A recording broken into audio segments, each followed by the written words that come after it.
What if I offered you a substance that was so addictive, but it tastes good, but it was also poisonous?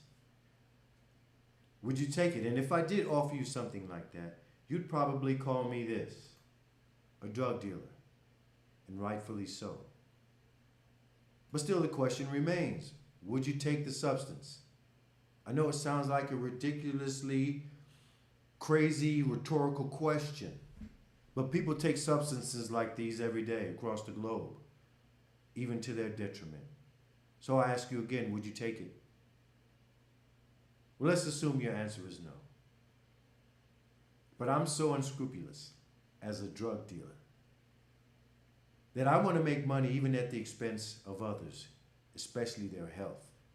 And I start putting it in your food on a daily basis, so insidious that you don't recognize it, till eventually you become hooked. And now that you're hooked, the only food you'd consume is mine. What is this extremely tasty substance that's addictive and poisonous? The substance I'm referring to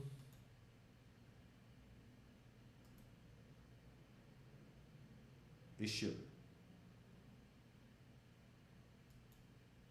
So why is sugar so tasty? Today we'll talk about that. We'll talk about why it's tasty, why it's addictive, why it's poisonous, but we'll also talk about the unscrupulous cartel that works together, the food industry and the medical industry, to keep us all hooked. Now I know, once again, a black man, all these conspiracy theories, I've been labeled as militant throughout my entire life, simply because I'm aware of things like this and I'm sensitive about it. And I care about it enough to be vocal about it. And I'm not afraid to say it. But today it's not going to be me delivering this information. Today I've listed and employed someone else. I've employed them, the other side. People that don't look like us. Because why? It's affecting everyone. Even though it affects us at an astronomical and improportional rate. Why is sugar tasty? Well, it's tasty because it's energy, and our body rewards us for energy by producing dopamine. Thus the addiction. And the more we consume it, the more dopamine that's produced, and the cycle continues, and we become addicts.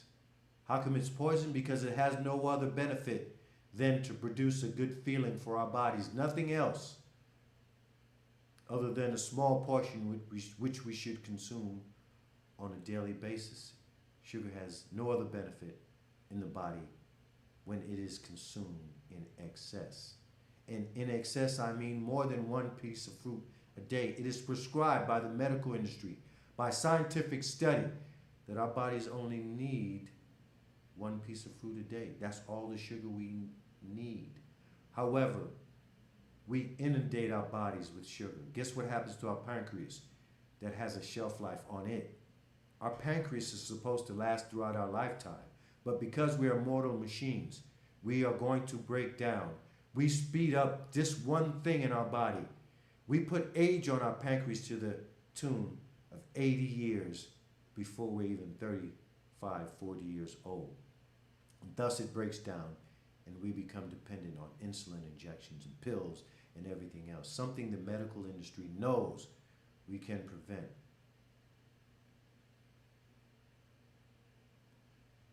Let's talk about the history first of sugar. We'll then talk about the history and how it was implemented as far as processed foods. And then we'll talk about the unscrupulous drug cartel comprised of the food manufacturers and the medical industry and how they keep us hooked. It always begins here with us. We created an industry that now we consume to kill us at an astronomical rate and transfer is all that's happening. We're transferring wealth. That's all we represent to them. Is a body of people, if you even want to call them that, We've been dehumanized so much so, but a group that is only there to be exploited, diseased, and trafficked,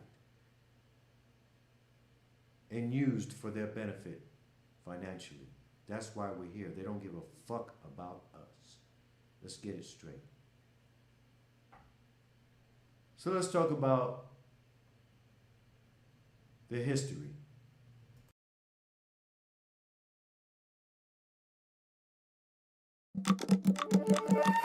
When a spice becomes known as white gold, there's always going to be someone with bad intentions trying to get their hands on it. And despite its sweet reputation, we're not going to sugarcoat it. The widespread popularity of sugar has a dark and bitter origin story in slave labor. Sugar, which was once considered a luxury spice among the wealthy Europeans, originated in the West Indies and Brazil. As the New World was colonized, the profitability of sugar became hard to ignore as it financed the growing American colonies. To ensure that the labor-intensive sugar crop remained profitable, a cheap workforce was needed to tend to the crops. We all know where this is going, right? Yes, grim tale as old as time, slaves, including children, were used in the backbreaking and deadly work of harvesting and processing the sugarcane. These plants, mostly located near New Orleans, operated day and night. Surrounded by dumps, prisons, and a general air of hopelessness and human greed, it's no surprise that plantation workers weren't treated very nicely at all. Exhausted workers were prone to losing limbs in the balers and other processing equipment. Despite these atrocities, the sugar money kept rolling in, allowing the disease of greed to win. The result was a virtually unchecked sugar industry that promoted indigenous culture destruction and the enslavement of many. We don't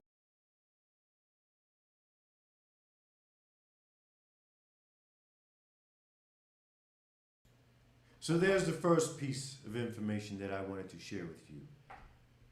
Not from a black man, from somewhere else, from them. Let's move on. The next thing I want to share with you is the origin of processed foods. Prior to a certain period in time, the 1930s, we truly ate food. There was no other point in history that we didn't eat food. Even as we were brought here and trafficked here, we still ate food. The stuff you grow and the stuff you season and put in a pot and serve your family. That was food. But then came along this.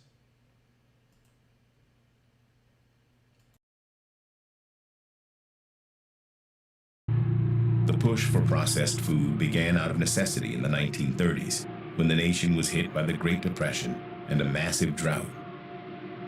Dust on the rampage, dust that rides in the wind, that follows the storm, that spreads over increasing areas, that piles thicker and thicker, adding to the woes of the West.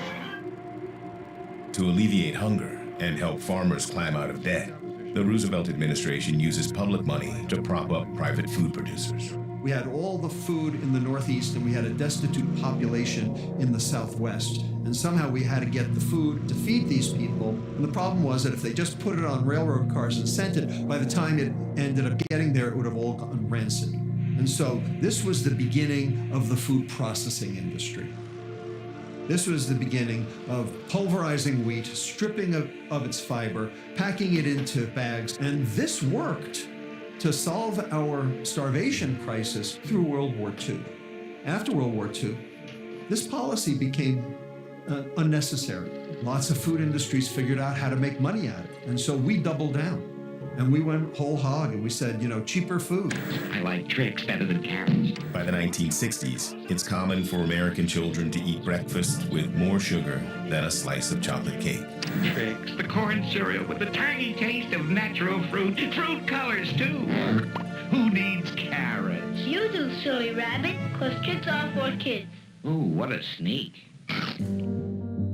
Processed food backed by massive advertising campaigns drives massive profit to big corporations like General Mills and General Foods, who develop popular brands like Betty Crocker, Pillsbury, Birdseye, and Tang. Consumers are soon adding those products to shopping lists, but removing all of that fiber will wreak havoc on Americans' health.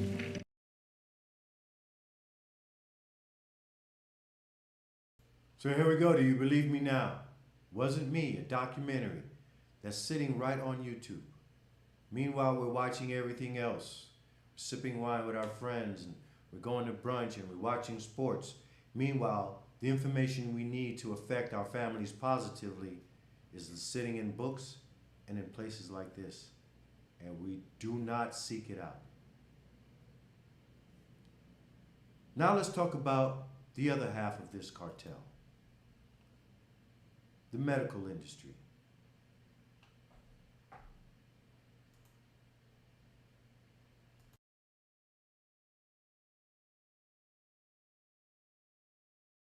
Everything. America sees a skyrocketing number of diabetes cases, affecting more than 30 million today. The condition can also lead to heart problems, kidney disease, nerve damage, even amputation. Dentists also begin to see an epidemic of tooth decay. That's exactly what Kristen Kearns saw. She's a pediatric dentist who uncovered the hidden history of the big sugar lobby through more than a decade of painstaking research. As a dentist, I know that the sugar industry has really infiltrated into my profession for a very long time. They've sponsored dozens and dozens and dozens of scientific projects between the 40s and the 70s, and over 300 publications. And I think we've only scratched the surface on telling the story of what the sugar industry's been up to behind the scenes. Kearns became an authority on sugar after first hearing the industry tell its big lie at a dental conference in 2007. I was given a brochure by one of the keynote speakers about how dentists could help manage type 2 diabetic patients, and it didn't say anything about reducing sugar. And then a second keynote speaker ranked Lipton Brisk sweet tea, which had 44 grams of sugar, as a healthy drink. And I actually chased him down and said, how can you possibly say sweet tea is healthy? And his answer to me was, there is no evidence linking sugar to chronic disease. And I was literally stunned. I had no words. Tooth decay is the #1 chronic disease in children. How could you possibly say that sugar's not linked to chronic disease? So I started to wonder, had the sugar industry influenced what I was hearing at this dental conference? Kearns began researching the sugar industry and stumbled upon an industry how-to guide for deceiving the public. I typed in sugar to my local library catalog and found records to the Great Western Sugar Company. I'd never heard of the Great Western Sugar Company. I started looking through the finding aid and found these boxes with references to nutrition and policy. I couldn't believe that I'd found that, but I happened to be the first one to look at these confidential sugar industry documents just sitting unexplored in this collection. Kearns had in her hands the smoking gun, records of a secret campaign by the trade group representing cane and beet sugar. And this was a public relations campaign that set out to influence the Food and Drug Administration, who at the time was evaluating the safety of sucrose for the first time in the 1970s. So all of the documents I found showed how the sugar industry influenced that FDA report. They also showed how the sugar industry was mirroring the successful campaign to shape government policy and public opinion launched by Big Tobacco decades earlier. Sugar and tobacco companies definitely use the same strategies. And it's all about casting doubt on that evidence, linking a product to any kind of harmful effects, and then pairing that together with a PR campaign to get the message out. What cigarette do you smoke, Doctor? The brand named most was Camel. Yes, surveys show more doctors smoke Camels than any other cigarette. Smoke Camels, the cigarette so many doctors enjoy. The world's most thoroughly tested filter. That's Snow Fresh Filter Cool. Kearns uncovered how the sugar industry laid its own trap to deceive. The sugar industry was very good at following a line that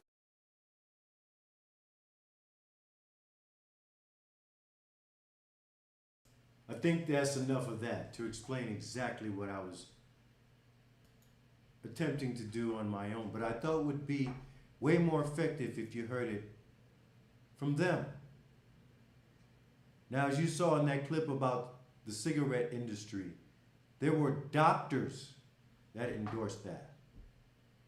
And there are doctors endorsing the use of sugar for the sugar industry as well. Or, if it nothing else, they're downplaying and denying it. And they've done that. And they may have now reversed or tried to change the industry's perspective on it. However, it's way too late. The products are on the shelves and all we eat is processed foods now. So who cares what they say now?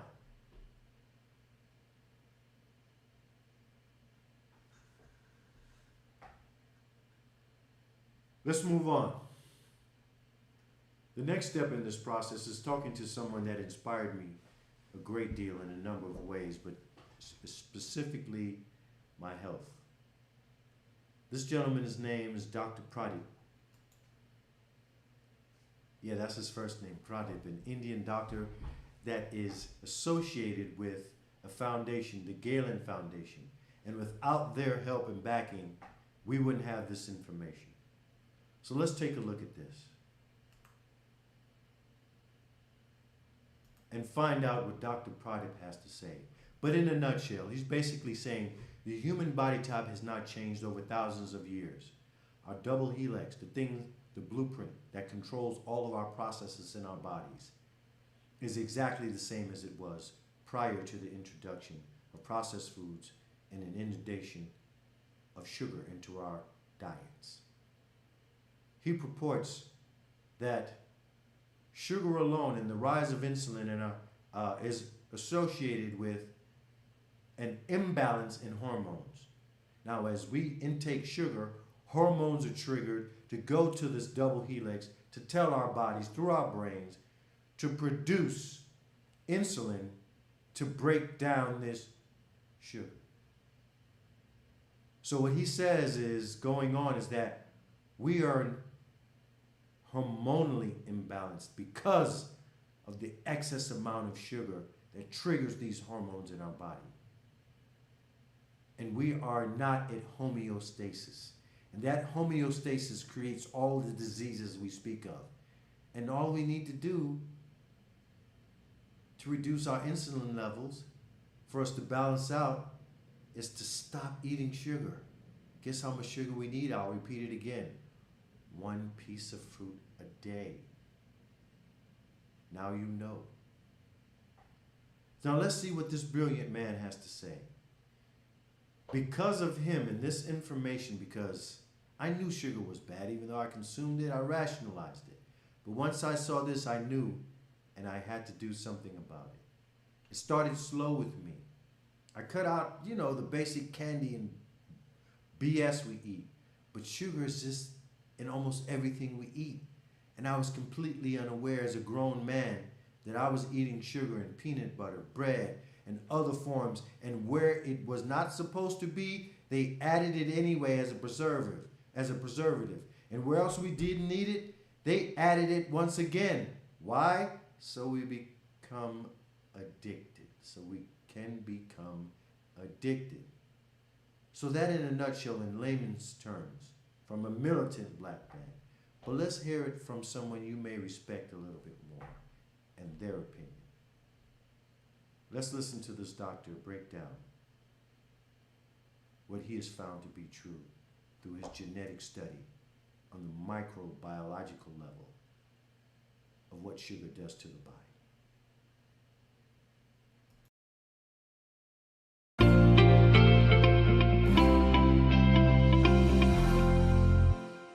The bittersweet truth. That means there's some good and bad and everything else in there. So let's just dive right into it. So the sugar consumption has really gone crazy. So where did sugar come from? It came all the way from Borneo, Papua New Guinea. And that was around the 12th century. And slowly it made its way over to India. And in India, right around 1400 or so, somebody decided that, hey, we can make this molasses into crystals, and the crystals will last forever. And then when, of course, Alexander the Great and all the other people came, they saw the crystals, they took them back to Europe, and they could transport them. And that's how the Europeans got sugar. And then they got addicted to it. And then they went out and found the new lands. And in those new lands, new discovered lands, that's what started all the trade and all the plantations, et cetera, and you know the rest of the history. But basically, sugar's only been around for a very, very short time in our history. In our genetics, we really have not had exposure. If we look at our entire 100 years, let's say, of existence, sugar has just come in the last millisecond. So our body has not been able to adapt to sugar. And if you look at the growth of the industry, it's phenomenal. And then, of course, came World War II, and at that time the sugar levels went down. And then high fructose corn syrup came onto the scene in the 80s. And that, of course, added even further impetus to the sweetness on our sweet tooth. And then there you go, sugar, sugar, sugar all the way. So what's happened is man has evolved. Man did not evolve genetically. And I'm saying that we are now evolving hormonally. So we are now hormonally modified humans. Because if you take the genome of this fellow over here, it's not that different from this guy's genome or this guy's genome. And yet, how come they look so different? Because this guy's hormones are completely different from this guy's hormones. And I'm going to show you tonight that our hormones are changing. Our hormones are changing because of our habits. That's your problem. Now, I'm just going to say something. You get one person, and I give him 1,000 calories, he doesn't put on weight. The other guy, I give him 1,000 calories, and all of a sudden, he puts on weight. So the old theory was calories in, calories out. And I'm sure that you all know from my previous talk that that is a whole bunch of baloney.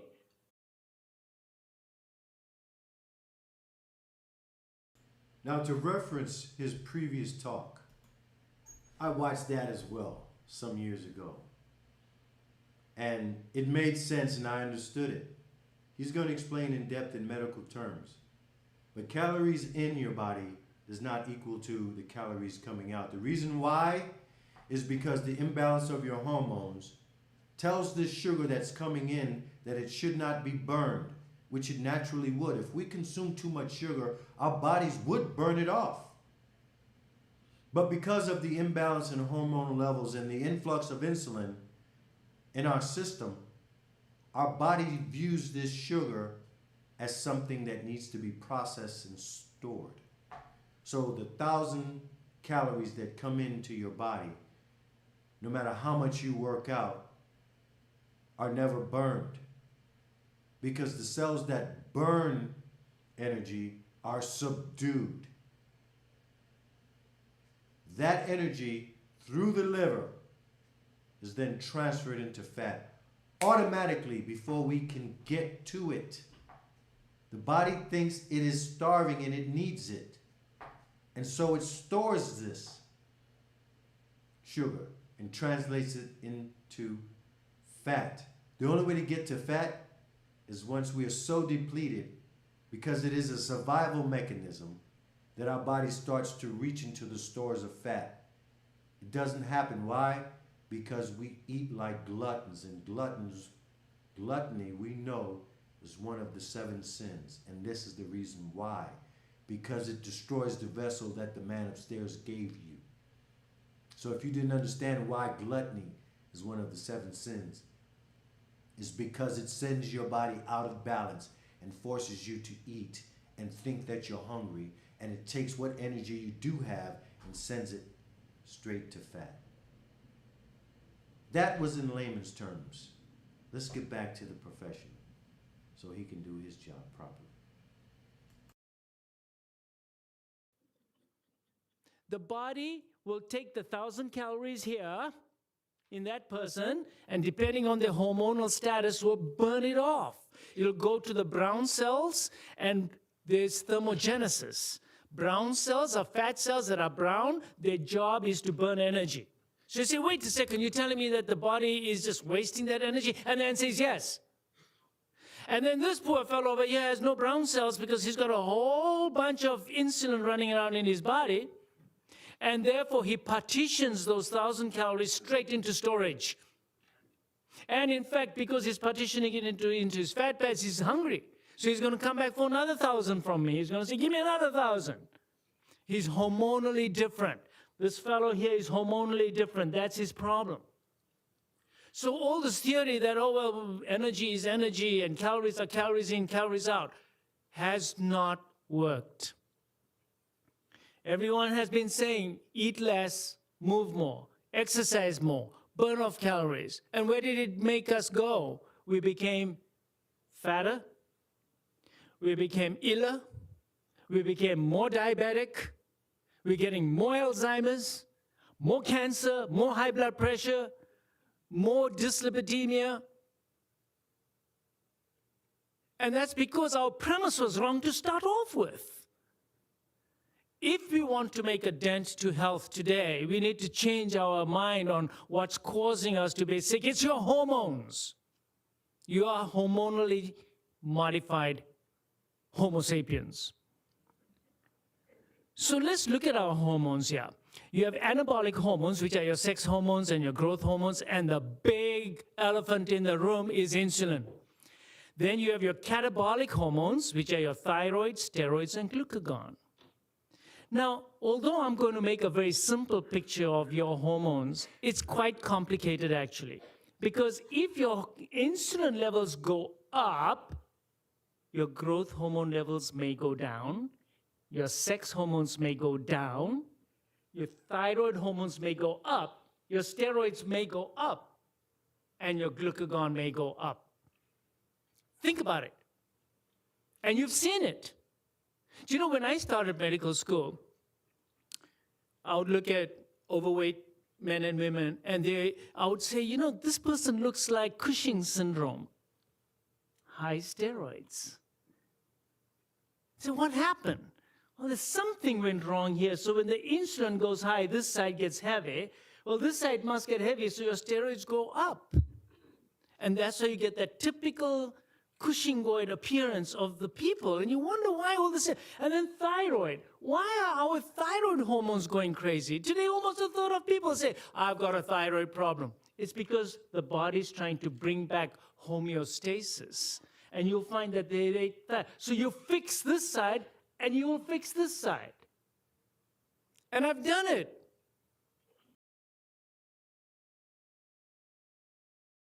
He has done it.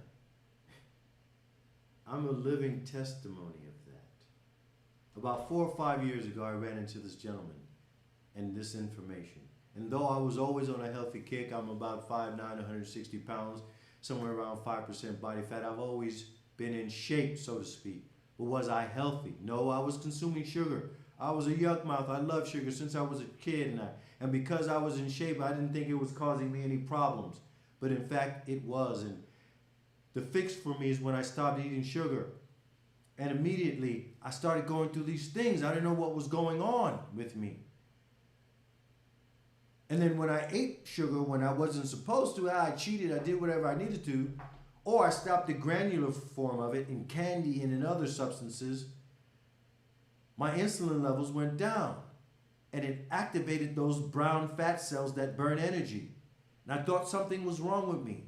And as I consumed things that were high in carbs, bread, sugar, and other things, even though I dropped out sugar, you know, that juice we put in our fridge and kill ourselves with, that's all along the juice area. It's not juice. It's sugar in liquid form, okay?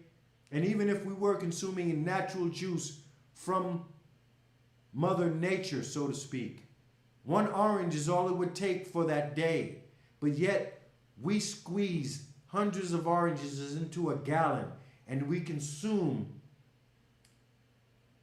that orange juice with added fructose on a daily basis, and we think we're eating and drinking healthy. We are not. You are lying to yourself. Anything sweet beyond a piece of fruit a day is detrimental to your health. Sorry to say it, sorry to be the harbinger of bad news if you love sugar. It's the reason why our women are obese to an extreme extent. We're killing ourselves, our families, and our legacy as a result. I thought I was doing the right thing initially. But when I start looking at the other things I was eating, peanut butter, for example, lots of bread. I was supplementing the lack of sugar that I was getting in the other areas that I cut out with these. It was subconscious. I was seeking out that drug. I was hooked and finding other ways to get my fix. So they say. And so back to the dealer I went and started consuming other things that had sugar in it, but I didn't know it. Back to this doctor and his full expression.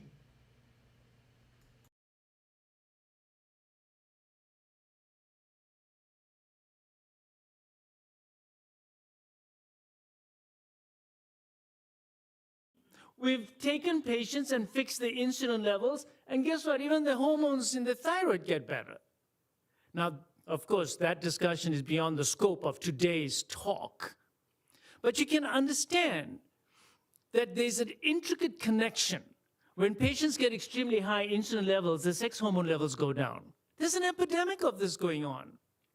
There's advertisements on TV. T levels are low. Get your testosterone levels checked. There is hormonal imbalance in men and women left, right, and center today. And I'm going to try to convince you today that it's because of that big elephant in the room, insulin. And what modulates your insulin the most is your diet. So my goals today is to, of course, disprove the calorie in, calorie out theory. Antiquated, doesn't work. I'm going to prove to you that it's your hormones. I'm going to prove to you that what makes your hormones go bad was your sugar, your carbohydrates. These are the main drivers of your metabolic status. It's your sugar and your carbohydrates.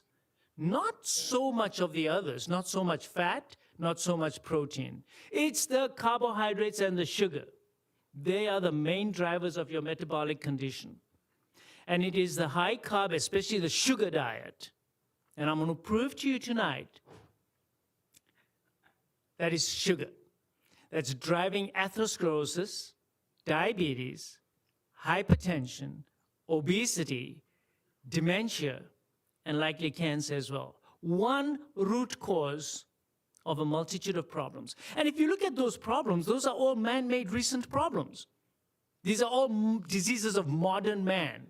What's modern man doing? He is eating sugar.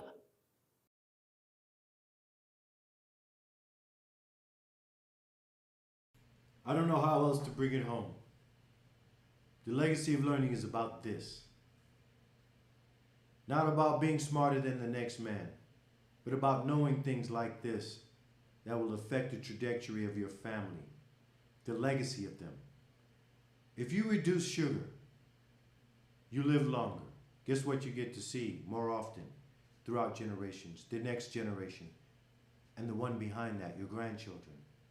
You owe it to your grandchildren for them to see you before you are broken down and can't function. And you owe it to them not to teach your children, to teach them how to consume sugar for breakfast every morning. To reach in and get the fix every day. I had a wife that was a medical professional, and all she did was consume sugar. I actually heard her one day say, "I can't stop, it's so good." She was supposed to be the protector of us. Not only are women supposed to feed their families, this woman was a medical professional that was feeding her family sugar. And as a man in my own home, because of how society is set up and how they are taught to disrespect us and not take to heart what we say through feminism and everything else, all these things combine to produce these results where a black man who knows what he's talking about cannot affect his family because the women won't listen. And I'm talking to you now, everyone who's listening, but I'm talking to my people, women who are the rearers, the supposedly the nurturers. Stop feeding our children sugar.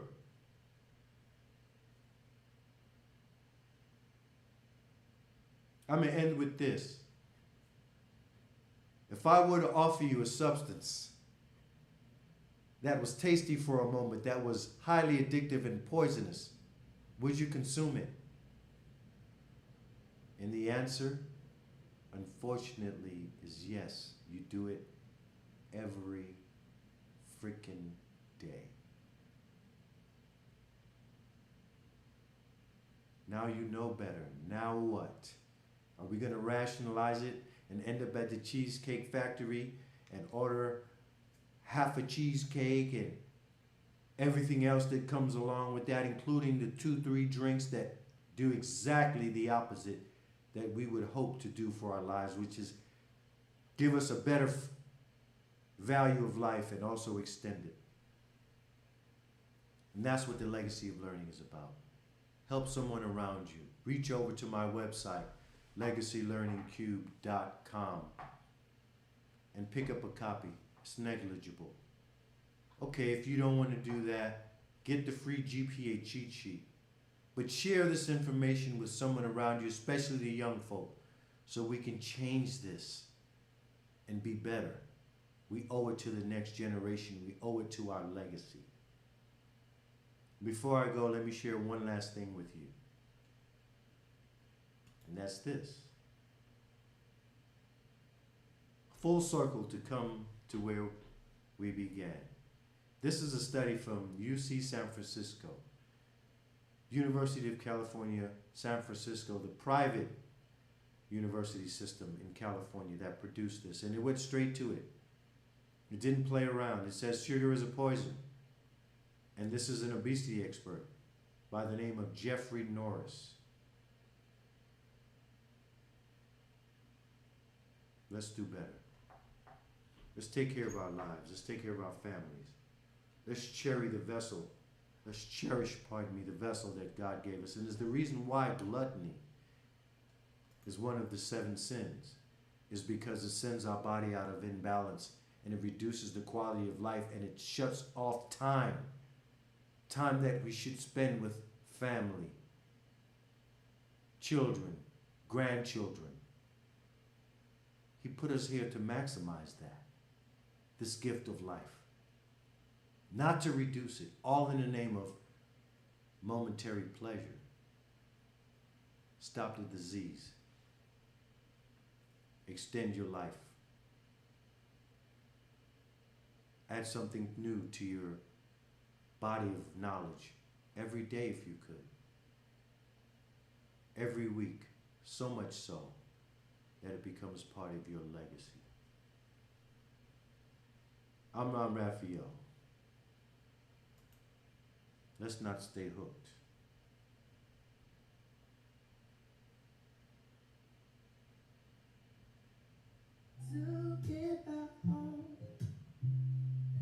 Let's get back home. There's some place that we called home.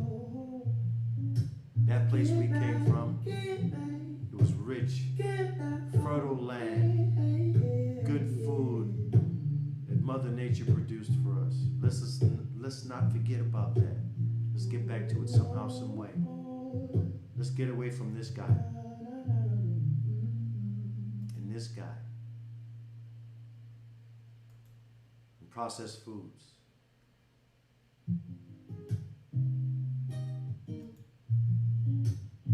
Ron Raphael, the legacy of learning. There's one other thing I'd like to share with you before I go. That gentleman, Dr. Pradeep, I don't want to mess up his last name. He's easy to find on YouTube, Pradeep. And there'll be links in this submission that you can use, all these links, so you can use for yourself. But the other thing that I've skirted around and neglected, and I blame myself only, and I'm fully accountable for it, is his other most important advice based on this information. He says we should fast at least once a month for 3 days and every 6 months for 7 days. It would change the value of our life exponentially. I haven't done that yet.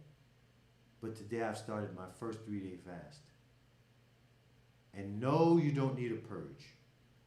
Once again, you don't need a shake or whatever we take to purge us. Guess what we need to do? Nothing. Just don't eat and consume water. This is why this process, the one of fasting, is mentioned in a number of religions. You wonder why it's close to God. It's because of what it does for us. It sets us back to whole again.